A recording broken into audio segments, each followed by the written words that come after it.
जी, नमस्कार, कैसे हैं आप सभी? हम फिर से आपके लिए लेकर आए हैं एक और नया पेपर। हमने इस वाले पेपर के जो फीमेल टीजीटी 4 जुलाई का पेपर है, इसका हमने 100 टू 100 टू 200 क्वेश्चन कंप्लीट कर लिए थे और जो क्वेश्चन बचे थे वे हमारे बचे थे 201 टू 201 टू 300 तक के। तो चलिएगा ये वाले क्वेश्चन भी हम देख लेते हैं और वहीं चलते हैं सीधे अपने पेपर पर। आपको मुझे लगता है कि हमारी क्लासेस काफ़ी पसंद आ रही हैं, काफ़ी अच्छा रिस्पॉन्स हमें मिल रहा है आपकी तरफ से, तो ऐसे ही अपना सहयोग हम पर बनाए रखिए। चलिए क्लास को स्टार्ट करते हैं। डिसिप्लिन 6 यहाँ पर हम लेंगे। डिसिप्लिन 6 से ये क्वेश्चन स्टार्ट होते हैं और हमारा 201 क्वेश्चन आता है। तो चलिए करते हैं इसको। नीचे दिए गए शब्दों का सही संधि वाला विकल्प पहचानिए। तो सही संधि वाला जो विकल्प हमें पहचानना है, धर्म अर्थ, धर्म धन अर्थ, इसका बताना है, तो धर्मार्थ होगा सही शब्द। नेक्स्ट क्वेश्चन, नीचे दिए गए शब्द का सही संधि विच्छेद वाला विकल्प पहचानिए। संलग्न का हमें बताना है। संलग्न का होता है सम धन लग्न, ठीक है, ऐसे बन जाएगा समधन लग्न। तो यहाँ पे क्या होगा, हमारा 4 ऑप्शन राइट होगा, ठीक है। चलिएगा नेक्स्ट क्वेश्चन, नीचे दिए गए शब्दों में प्रयुक्त संधि भेद का विकल्प पहचानिए। सही जो हमारा उत्शिष्ट है, उत्शिष्ट को हमें पहचानना है। इसका राइट ऑप्शन होगा उत्धनशिष्ट। जो हमारा त है, त के सामने अगर कोई भी स होता है तो त जो है वो आधे चय में, त आधे चय में, और स जो है वो 6 में परिवर्तित हो जाता है, ठीक है। नेक्स्ट क्वेश्चन देख लेते हैं। नीचे दिए गए शब्दों का सही संधि विच्छेद वाला विकल्प पहचानिए। अनुधनएषण हमारा राइट ऑप्शन होगा। अन्वेषण का जो राइट ऑप्शन होगा अनुधनएषण, क्योंकि उधन ए, जब उधन ए मिलेगा आपस में तो ये किस में परिवर्तित होगा, व में परिवर्तित होगा, और व का क्या होगा, ए की यहाँ पर ए की जो है ये मात्रा आ जाएगी, अनुवेशन बन जाएगा, ठीक है। जिस शब्द पर मात्रा है वो शब्द आधा हो जाता है और बाकी उ ए मिलकर वा को बनाते हैं, ए की यहाँ पर मात्रा आ जाती है, ठीक है। चलिएगा नेक्स्ट क्वेश्चन, भाषा विज्ञान को भाषा का सही जानकार उसका कैसा अध्ययन कहलाता है। भाषा विज्ञान को भाषा ही जानकर उसका कैसा अध्ययन करता है, ठीक है। तो ये क्या है, वैज्ञानिक अध्ययन करता है, क्योंकि भाषा विज्ञान जो है वो भाषा को भाषा ही जानकर उसका कैसा अध्ययन करेगा, एक वैज्ञानिक अध्ययन करेगा।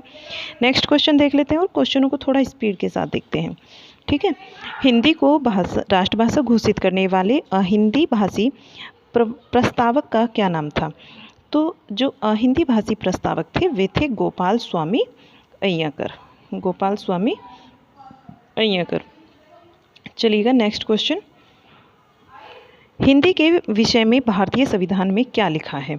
हिंदी हमारी राजभाषा है, ना कि राष्ट्रभाषा के रूप में जानी जाती है, तो हिंदी क्या है, हमारी राजभाषा है, ये सही है। चलिएगा नेक्स्ट क्वेश्चन, अमीर खुसरो का जन्म स्थान कौन सा है। अमीर खुसरो का जन्म स्थान एटा है। नेक्स्ट क्वेश्चन है, काशी नगरी प्रचारणी सभा के संस्थापक कौन थे। बाबू श्याम सुंदर दास जी। काशी नगरी प्रचारणी सभा के संस्थापक कौन थे, बाबू श्याम सुंदर दास। नागरी लिपि को दक्षिण में क्या कहा जाता है। नागरी लिपि को दक्षिण में नंदी नागरी कहा जाता है। नागरी लिपि को दक्षिण में, याद रखने वाला क्वेश्चन है, नंदी नागरी कहा जाता है। चलिएगा नेक्स्ट क्वेश्चन, ये वाला जो क्वेश्चन है ये आयोग ने इसके लिए कोई सजेस्ट नहीं किया राइट ऑप्शन, ठीक है। ये मतलब 2 ऑप्शन इसमें राइट थे, तो इसको हम यहाँ पर स्किप करते हुए चलेंगे। चलिएगा नेक्स्ट क्वेश्चन हम यहाँ पर देख लेते हैं। 1937 में वर्धा में अखिल भारतीय शैक्षिक सम्मेलन का आयोजन किसकी अध्यक्षता में किया गया है। तो महात्मा गांधी जी की अध्यक्षता में किया गया है 1937 में वर्धा में, ठीक है।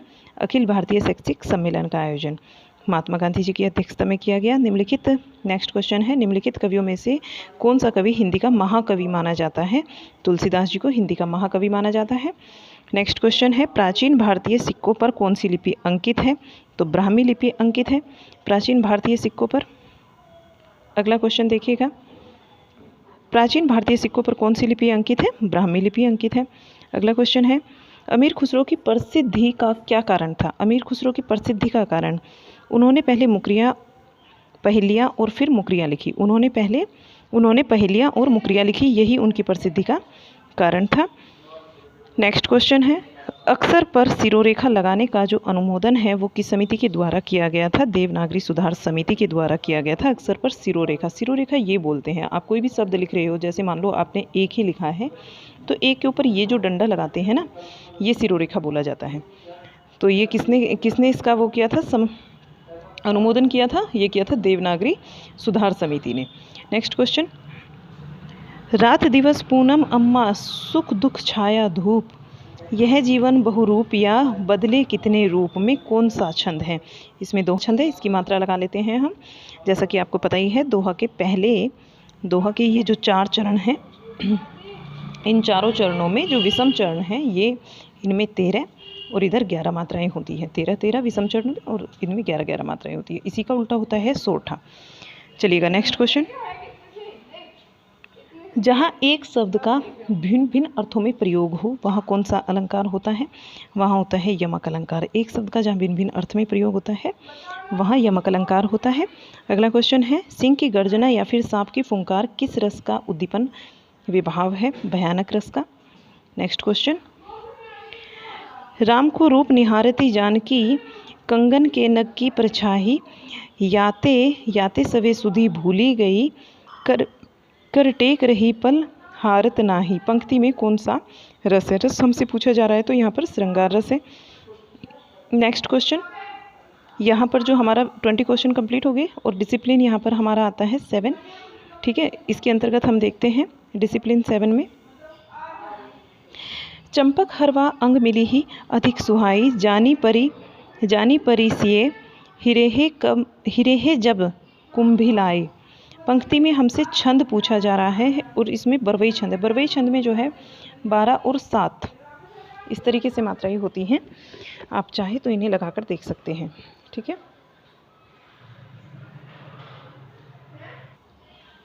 नेक्स्ट क्वेश्चन है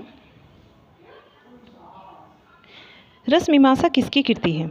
तो रस मीमांसा आचार्य जो रामचंद्र शुक्ल जी हैं इनकी कृति है रस मीमांसा। नेक्स्ट क्वेश्चन, सर फट गया उसकी वहाँ, देखिए ध्यान से, सर फट गया उसका वहीं मानो अरुण रंग का घड़ा हो। अरुण क्या होता है? लाल रंग। ठीक है, सर फट गया उसका वहीं मानो अरुण रंग का घड़ा हो। पंक्ति में अलंकार पूछा जा रहा है, कौन सा है? तो मनु मानो जनु जानो किस में आते हैं? उत्प्रेक्ष अलंकार में। उत्प्रेक्ष अलंकार का उदाहरण है। अगला क्वेश्चन देखिएगा, शब्द की जिस शक्ति के कारण किसी शब्द का साधारण या फिर प्रचलित या मुख्यार्थ समझा जाता है वहाँ कौन सी शब्द शक्ति होती है? तो वहाँ पर अभिधा शब्द शक्ति होती है। शब्द की जिस शक्ति के कारण किसी भी शब्द का साधारण अर्थ जो कि सीधा सीधा कहा जाता है, जो प्रचलित है, मुख्य अर्थ है, वही समझा जाता है, तो वहाँ पर अभिधा शब्द शक्ति होती है। नेक्स्ट क्वेश्चन, आगे नदियाँ पड़ी अपार, घोड़ा कैसे उतरे पार, राणा ने सोचा इस पार, तब तक घोड़ा था उस पार।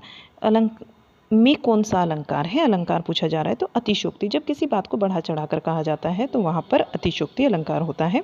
अगला क्वेश्चन है हमारा, ये भी हमारा अलंकार से है, ले चल साथ मुझे, ले चला साथ में तुझे कनक, ले चला साथ में तुझे कनक, जो भिक्षुक लेकर स्वर्ण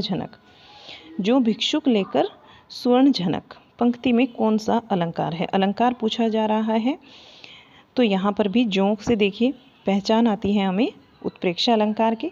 आगे चलिए, रहीमन पानी राखिए बिन पानी सब सून, पानी गए न उबरे मोती मानुष चून में कौन सा अलंकार है? बहुत ही पुराना और बहुत ही इम्पोर्टेंट एग्जाम्पल है ये। रहीमन पानी राखिए बिन पानी सब सून बहुत इम्पोर्टेंट है, बहुत बार आ चुका है। और ये किस अलंकार का एग्जाम्पल है? ये श्लेष अलंकार का एग्जाम्पल है। ठीक है, चलिएगा नेक्स्ट क्वेश्चन, उपमेय में उपमान की संभावना होने पर कौन सा अलंकार होता है? जब उपमेय में उपमान की संभावना होती है, डेफिनेशन भी याद रखने वाली है, जब उपमेय में उपमान की संभावना होती है तो वहाँ पर उत्प्रेक्ष अलंकार होता है। ठीक है। नेक्स्ट क्वेश्चन, लिखित रचना के शिक्षण में कौन सी विधि पहले अपनाना सही होता है? जब हम लिखित रचना करते हैं तो उसमें कौन सी विधि पहले आनी चाहिए? तो सरल से जटिल की ओर हमें चलना चाहिए। सही आंसर होगा सरल से जटिल की ओर। नेक्स्ट क्वेश्चन है, देखिएगा क्वेश्चन अब आपको पूरा नजर आएगा। पत्रकारिता पत्र पत्रिकाओं के लिए समाचार लेख एकत्रित तथा संपादित करने और प्रकाशन आदेश देने का कार्य है।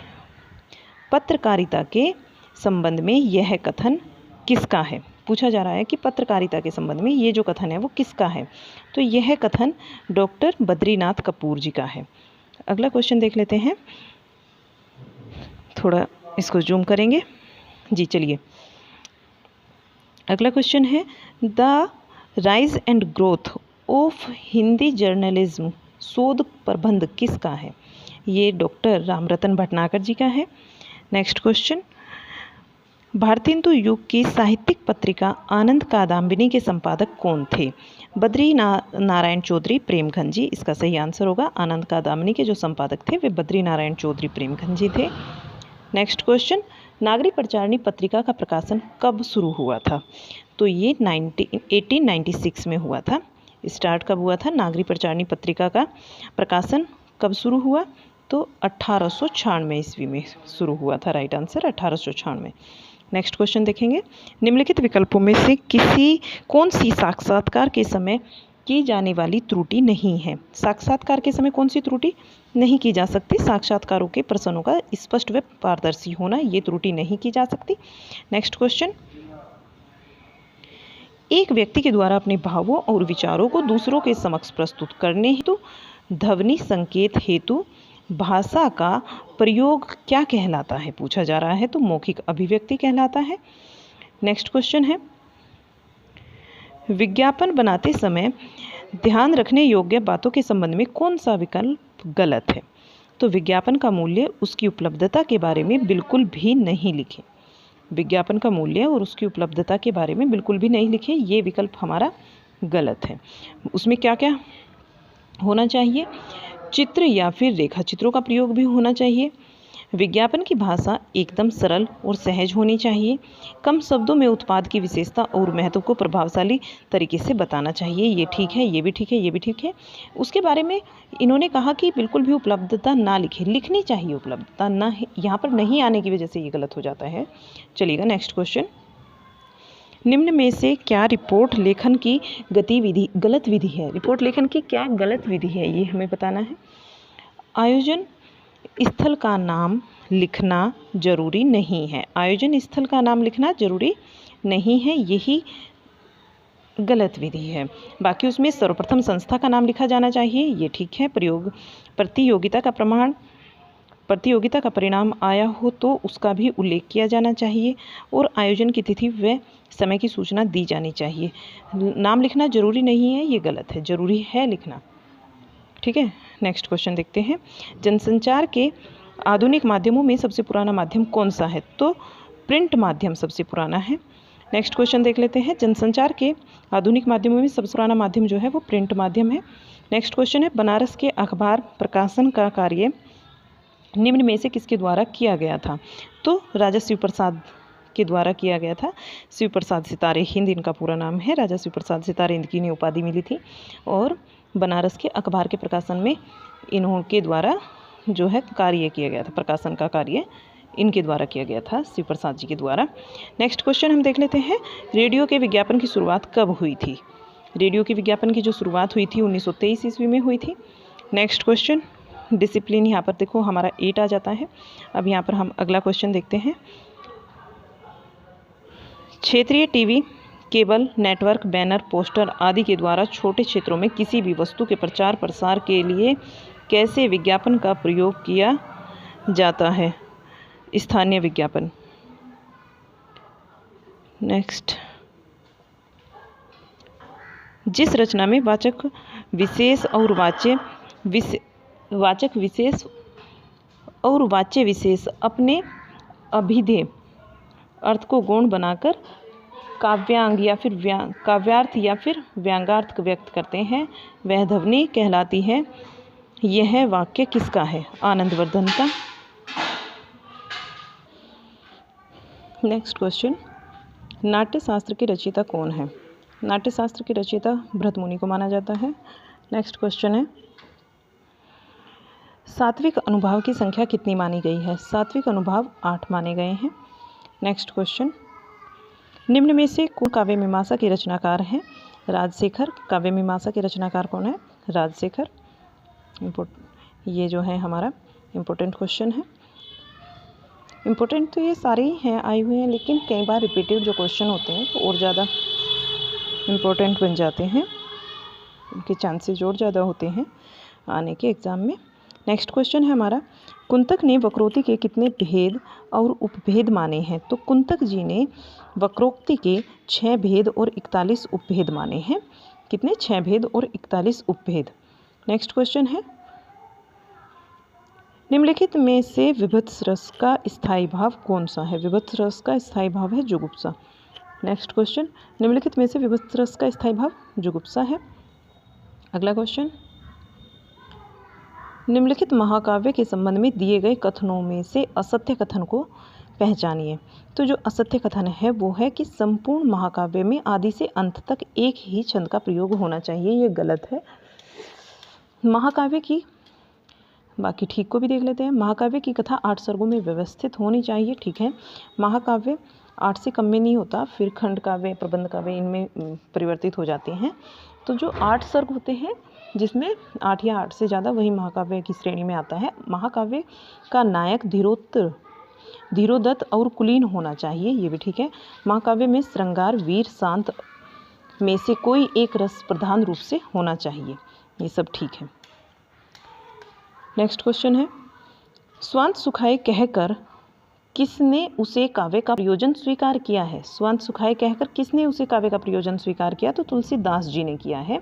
नेक्स्ट क्वेश्चन है, केवल मनोरंजन न कवि का मर्म होना चाहिए, उक्ति किसके द्वारा व्यक्त की गई है? मैथिली शरण गुप्त जी के द्वारा। ये कथन किसका है कि केवल न मनोरंजन न कवि का मर्म होना चाहिए, केवल मनोरंजन न कवि का कर्म होना चाहिए। कर्म क्या नहीं होना चाहिए कवि का? केवल मनोरंजन नहीं होना चाहिए कवि का कर्म। नेक्स्ट है, मैथिली शरण गुप्त जी की ये पंक्तियाँ हैं। नेक्स्ट क्वेश्चन, उत्पत्तिवाद और आरोपवाद का आचार्य मत क्या है? भट्टलोलट उत्पत्तिवाद या फिर आरोपवाद का आचार्य मत है भट्टलोलट। किस आचार्य का मत है? भट्टलोलट जी का। ठीक है। नेक्स्ट क्वेश्चन है, भाषा का विशिष्ट ज्ञान कौन कराता है? भाषा का जो विशिष्ट ज्ञान है वो भाषा विज्ञान कराता है। नेक्स्ट क्वेश्चन, छत्तीसगढ़ी बोली किस प्रदेश में बोली जाती है? मध्य प्रदेश में बोली जाती है छत्तीसगढ़ी बोली। नेक्स्ट क्वेश्चन है, डिंगल भाषा का अर्थ क्या है? डिंगल का अर्थ क्या होता है? डिंगल भाषा अपभ्रंश के योग से बनी शुद्ध राजस्थानी होती है। डिंगल प्लस अपभ्रंश मिलकर बनाते हैं राजस्थानी, और डिंगल प्लस अपभ्रंश मिलकर क्या बनाते हैं? राजस्थानी बनाते हैं। ठीक है। और अगर बर्ज मिल जाती है उसमें तो क्या बनेगी? पिंगल। डिंगल भाषा का अर्थ ब्रज प्लस, यानी कि इसमें क्या बताया हमने, अपभ्रंश के योग से बनी शुद्ध राजस्थानी है, और ब्रज अवधि और ब्रज के योग से क्या मिलकर बनती है? अवधि नहीं है उसमें, ब्रज ही है, तो ब्रज से बनती है हमारी पिंगल। तो चलिएगा यहाँ पर क्या है, फिर देख लेते हैं। राजस्थानी और जो ब्रज है ना, इन दोनों भाषाओं का मिश्रण जब हम करते हैं तो राजस्थानी वाले से बनेगी डिंगल और ब्रज वाले से बनेगी हमारी पिंगल। तो चलिए नेक्स्ट क्वेश्चन हम देख लेते हैं। भाषा विज्ञान अध्ययन की सामग्री कहाँ से ग्रहण करता है? तो अध्ययन करने की सामग्री प्रचलित भाषा और साहित्य से ग्रहण करता है। नेक्स्ट क्वेश्चन हम देखते हैं, किस भाषा को आरंभ में पिंगल नाम दिया गया था? ब्रज भाषा को दिया गया था पिंगल नाम आरंभ में। ठीक है। और नेक्स्ट क्वेश्चन हम देखते हैं, निज भाषा उन्नति अहो सब उन्नति को मूल किस कवि के द्वारा लिखित पंक्तियां हैं? हरिश्चंद्र जी की पंक्ति है, भारतेंदु हरिश्चंद्र इनका पूरा नाम है। नेक्स्ट क्वेश्चन है, इंसान लखा के द्वारा कौन सी पुस्तक लिखी गई है? रानी केतकी की कहानी पुस्तक लिखी गई है इंशाअल्लाह खां जी के द्वारा, और इसे हिंदी की पहली कहानी भी माना गया है। ठीक है, नहुस जो है यहाँ पर ये पहला नाटक माना जाता है, आधुनिक युग का पहला नाटक। और नहुस लिखा किसने है? गोपाल चंद्र गिरधर दास जी, जो कि भारतेंदु जी के फादर हैं, उन्होंने। तो चलिए नेक्स्ट जो क्वेश्चन है हमारा, हितरंगिणी किसकी रचना है? हितरंगिणी कृपाराम जी की रचना है। हितरंगिणी कृपाराम की रचना है। हल्दी घाटी नामक महाकाव्य के रचयिता कौन है? श्याम नारायण पांडे हल्दी घाटी नामक महाकाव्य के रचयिता हैं। नेक्स्ट क्वेश्चन है, यहाँ पर हमारा डिसिप्लिन 9 आ जाता है, और अब हम इसके क्वेश्चन देखेंगे। अब तक जो है हम पूरे 60 क्वेश्चन कर चुके हैं, अब ये वाले क्वेश्चन भी हम देख लेते हैं। नींद के बादल काव्य संग्रह के लेखक कौन है? नींद के बादल केदारनाथ अग्रवाल की रचना है। नेक्स्ट क्वेश्चन, नेक्स्ट देखिएगा, गीतावली किसकी काव्य कृति है? गीतावली जो है वो तुलसीदास जी की काव्य कृति है। अगला क्वेश्चन है, संगीनों का साया, संगीनों का साया किसका काव्य संग्रह है? प्रभाकर माचवे का काव्य संग्रह है संगीनों का साया, प्रभाकर माचवे। और शुक्ल जी ने रासो शब्द की उत्पत्ति किसके द्वारा मानी है? शुक्ल जी ने रासो शब्द की जो उत्पत्ति मानी है वो रसायन शब्द से मानी है। नेक्स्ट क्वेश्चन है, शुक्ल जी ने, ये हो ही गया हमारा कि किससे मानी रासो शब्द की उत्पत्ति, तो रसायन शब्द से मानी है। अगला क्वेश्चन है, सर्जना के लक्षण किसकी कविता है? सर्जना के लक्षण जो है वो अज्ञे की कविता है। नेक्स्ट है, सर्जना के लक्षण किसकी कविता है? हो ही गया हमारा अज्ञे की है। ये 2 टाइम यहाँ पर क्वेश्चंस होते हैं। तो चलिएगा अगला क्वेश्चन देखते हैं, निम्न में से कौन सी शंभुनाथ सिंह द्वारा रचित कृति नहीं है? देशांतर शंभुनाथ सिंह जी के द्वारा रचित कृति नहीं है। अगला क्वेश्चन देखते हैं, पश्चिम का, देखिए इसको मैं थोड़ा छोटा कर लेती हूँ जिससे आपको कंप्लीट क्वेश्चन दिखाई दे, काफ़ी लंबा है, और अगर आपको दिखाई देने में थोड़ी बहुत दिक्कत हो रही होगी तो मैं पढ़कर सुना देती हूँ। ठीक है, पश्चिम का अंधाधुंधकरण, ठीक है सुनिएगा, पश्चिम का अंधाधुंधकरण करने की कोई ज़रूरत नहीं है, पर पश्चिम के विरोध के नाम पर मध्यकाल में तिरस्कृत मूल्यों को भी अपनाने की ज़रूरत नहीं है। किसके द्वारा कहा गया है? धर्मवीर भारती के द्वारा कहा गया है कि पश्चिम का अंधाधुंधकरण करने की कोई ज़रूरत नहीं है, पर पश्चिम के विरोध के नाम पर मध्यकाल में तिरस्कृत मूल्यों को अपनाने की कोई ज़रूरत नहीं है। यह किसके द्वारा कहा गया वाक्य है? तो ये धर्मवीर भारती जी का वाक्य है। चलिए नेक्स्ट क्वेश्चन देखते हैं। नेक्स्ट क्वेश्चन है हमारा, मनोविनोद भाग 1, 2, 3 किसकी रचना है? मनोविनोद भाग 1, 2, 3 यानी कि 3 भागों में है ये, भाग 1, 2, 3 है मनोविनोद के। ये किसकी रचना है? श्रीधर पाठक जी की रचना है। नेक्स्ट क्वेश्चन, उच्छ्वास किसका काव्य संग्रह है? उच्छ्वास पंत जी का काव्य संग्रह है। उच्छ्वास किसका काव्य संग्रह है? पंत जी का काव्य संग्रह है। नेक्स्ट क्वेश्चन है, सुमित्रानंदन पंत को ज्ञानपीठ पुरस्कार अपनी किस रचना के लिए मिला? तो चिदम्बरा के लिए सुमित्रानंदन पंत जी को ज्ञानपीठ पुरस्कार मिला है। कला और बूढ़ा चांद के लिए इन्हें कौन सा पुरस्कार मिला, ये भी बताइए, और लोकायतन के लिए इन्हें क्या मिला है ये भी आप बताइए, कमेंट बॉक्स में लिखकर आपको बताना है। चिदम्बरा के लिए, देखिए एक और बात, चिदम्बरा के लिए इन्हें मिला है ज्ञानपीठ पुरस्कार, ठीक है। कला और बूढ़ा चांद के लिए इन्हें साहित्य अकादमी पुरस्कार, और जो इनकी लोकायतन है इनको सोवियत लैंड पुरस्कार मिला है, ठीक है। चलिएगा नेक्स्ट क्वेश्चन, यहाँ पर हमारे पैराग्राफ स्टार्ट हो जाते हैं यहाँ से, और इसमें 271 से 275 तक क्वेश्चन होंगे। एक पूरा पैराग्राफ है, इसको पढ़ना है, और इसके बाद हमें इसी पर आधारित 5 क्वेश्चन मिलेंगे। फिर एक काव्य के रूप में, यानी कि एक आपको जो पोयम के रूप में दिया होगा और वो पढ़ना है, तो उसके बाद हम उसमें से क्वेश्चन करेंगे। अभी हम इस गद्य के क्वेश्चन करते हैं, ठीक है। चलिए देखिएगा, वैदिक युग भारत का प्राय सबसे अधिक स्वाभाविक काल था, और यही कारण है कि आज तक भारत का मन उस काल की ओर बार बार लोभ से देखता है। वैदिक आर्य अपने युग को स्वर्णकाल कहते हैं या नहीं, यह हम नहीं जानते, किंतु उस समय, उनका समय हमें स्वर्णकाल के समान अवश्य दिखाई देता है। लेकिन जब तक बोध का युग आरंभ हुआ, वैदिक समाज की पोल खुलने लगी और चिंतकों के बीच उसकी आलोचना आरंभ हो गई। बोध युग अनेक दृष्टियों से आज के आधुनिक आंदोलन के समान था। ब्राह्मणों की श्रेष्ठता के विरुद्ध बोध ने विद्रोह का प्रचार किया था, और बुद्ध जाति प्रथा के विरोधी थे। वे मनुष्य को जन्मा नहीं कर्मणा श्रेष्ठ या फिर अधम मानते थे। नारियों की भिक्षुणी होने के का जो अधिकार है, उन्हें अधिकार देकर उन्हें यह बताया था कि मोक्ष केवल पुरुषों को ही निमित्त नहीं है, उसकी अधिकारिणी नारियां भी हो सकती हैं। बुद्ध की ये सारी बातें भारत को याद रही हैं और बुद्ध के समय से बराबर इस देश में ऐसे लोग उत्पन्न होते रहे हैं जो जाति प्रथा के विरोधी थे और जो मनुष्य को जन्म नहीं कर्मणा या कर्मणा श्रेष्ठ यानी कि जन्म को श्रेष्ठ न मानकर कर्म को श्रेष्ठ मानते थे या अधम समझते थे, किंतु कर्म को ही वे धर्म समझते थे, कर्म को ही श्रेष्ठ मानते थे। किंतु बुद्ध में आधुनिकता से बेमेल बात यह थी कि वे निवृत्तवादी थे और गृहस्थी के कर्म से वे भिक्षु धर्म को श्रेष्ठ समझते थे। उनकी प्रेरणा से देश के हजारों लाखों युवक जो उत्पादन बढ़ाकर समाज का भरण पोषण करने लायक थे सन्यासी हो गए। सन्यासी की संस्था समाज विरोधी संस्था है। ठीक है, यहाँ पर हम क्वेश्चन देखते हैं कि अनुच्छेद के अनुसार नारियों के विषय में बुद्ध के क्या विचार थे। बुद्ध का विचार था कि नारियां भी मोक्ष की अधिकारी है। ये बिल्कुल सही बात कही उन्होंने। बुद्ध की कौन सी बात आधुनिकता में कठिन नहीं लगती? बुद्ध की कौन सी बात है जो आधुनिकता में कठिन नहीं लगती है? तो वो है कि गृहस्थ धर्म भिक्षु धर्म से श्रेष्ठ है। क्या कहा इन्होंने कि गृहस्थ धर्म भिक्षु धर्म से निकृष्ट है। नेक्स्ट क्वेश्चन है, बुद्ध की प्रेरणा का युवक पर क्या प्रभाव हुआ? बुद्ध की प्रेरणा का युवक पर प्रभाव हुआ कि वे सन्यासी हो गए। नेक्स्ट क्वेश्चन, दिए गए विकल्पों में से कौन सा मोक्ष का पर्यायवाची नहीं है? बंधन मोक्ष का पर्यायवाची नहीं है। मोक्ष का पर्यायवाची शब्द नहीं है बंधन। और क्या क्या मोक्ष के पर्यायवाची शब्द होते हैं? ये होता है अपवर्ग होता है, परधाम होता है और निवारण भी होता है, लेकिन बंधन नहीं होता। नेक्स्ट क्वेश्चन है, दिए गए अनुच्छेद का जो सटीक शीर्षक है वो हमें बताना है। तो बुद्ध की विचारधारा का प्रभाव, ये हमारा सही आंसर है।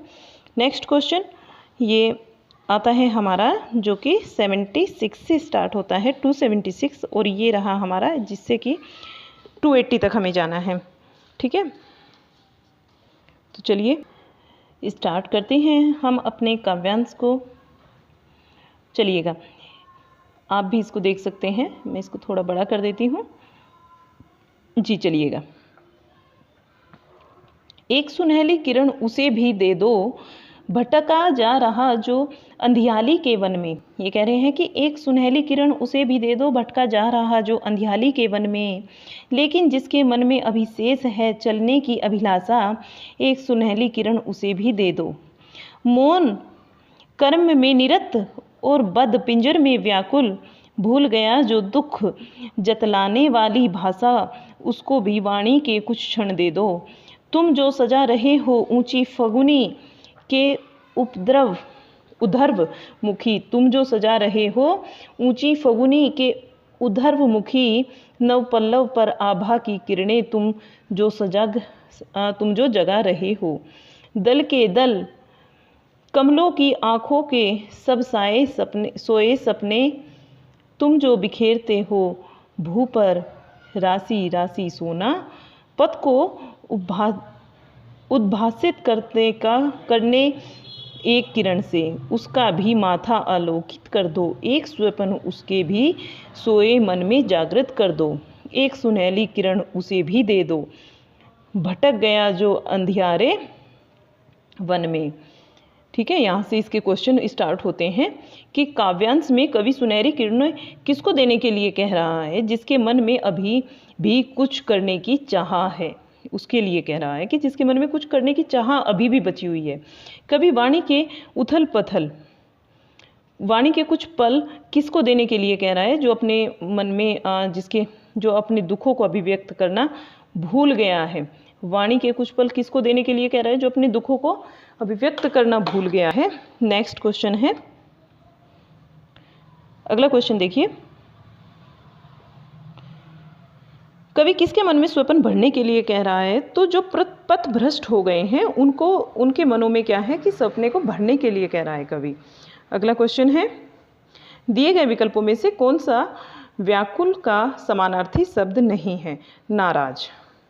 व्याकुल का समानार्थी शब्द क्या नहीं होगा? नाराज, क्योंकि आतुर, उत्सुक और बेचैन तीनों होंगे व्याकुल के समानार्थी शब्द, लेकिन नाराज नहीं होगा। नेक्स्ट क्वेश्चन, काव्यांश का उचित शीर्षक हमें बताना है, जो कि है उम्मीद की किरण। एक उम्मीद की किरण जलती है काव्यांश में, ठीक है, और यही इसका सही आंसर होगा। हमने यहाँ पर 280 तक क्वेश्चन किए और आगे जो है वो टीचिंग मैथोलॉजी के क्वेश्चन हैं। मैं यहीं तक इस वीडियो को रखूँगी क्योंकि यहीं तक के हिंदी के क्वेश्चन हैं और उम्मीद करती हूँ कि आपको हमारा ये वीडियो पसंद आया होगा। अगर आपको बिल्कुल पसंद आया है तो आप इसे दिल से पसंद आया है तो इसको प्लीज़ लाइक कीजिएगा, शेयर कीजिए अपने दोस्तों में, जिससे कि दूसरे को भी फ़ायदा मिल सके, और हमारे इस चैनल को सब्सक्राइब कीजिएगा। जैसे आप अपना सहयोग हमें दे रहे हैं, हम मोटिवेट होते हैं इस चीज़ से, तो उम्मीद करते हैं कि आप इस बार भी हमें अपना सहयोग ऐसे ही देंगे, हमारे हौसले को अच्छे से बढ़ने देंगे, और हाँ, जिससे कि हम आपके लिए और अच्छी अच्छी वीडियो लाने की कोशिश करते रहें। तो एक बार फिर से आपका धन्यवाद करते हैं। Thank you. मिलते हैं आपसे एक और नई वीडियो के साथ, तब तक के लिए बाय बाय।